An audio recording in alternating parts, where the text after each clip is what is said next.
সরকার মহোদয় আমাদের কৃষকের সাহায্য করতেছে। বর্তমানে ৭,৫০০ টাকা আর ২০ কেজি চাল দিতেছে। এটা আমরা সাহায্য পাইতেছি, আমরা একটু বাঁচার উপায় হয়েছে।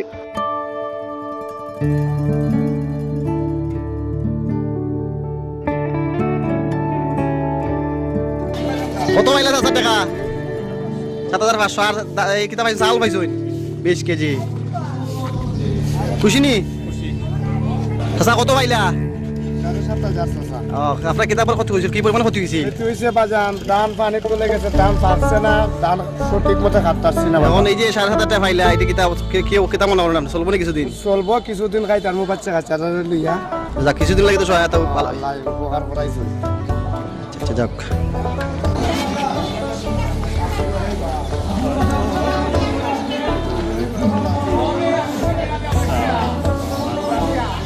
কত পাইলা ৭,০০০ টাকা? ৭,৫০০। আর এই কিতা পাইছেন? চাউল পাইছেন ২০ কেজি।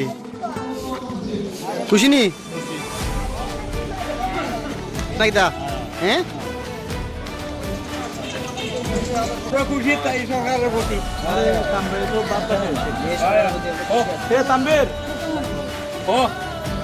আচ্ছা, কত পাইলা? কত পাইছেন? ৭,৫০০ আচ্ছা যাক, খুশি নি?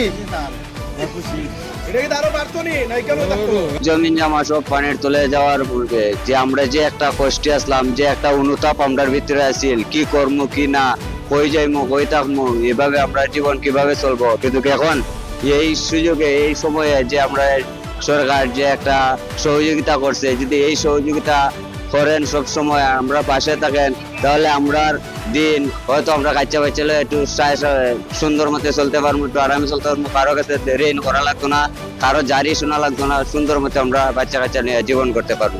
আশা করি এইভাবে সুন্দরভাবে আমরা সবসময় সহযোগিতা করে যাওয়ার জন্য। সরকার মহোদয় আমাদের কৃষকের সাহায্য করতেছে। বর্তমানে ৭,৫০০ টাকা আর ২০ কেজি চাল দিতেছে। এটা আমরা সাহায্য পাইতেছি, আমরা একটু বাঁচার উপায় হয়েছে। কিন্তু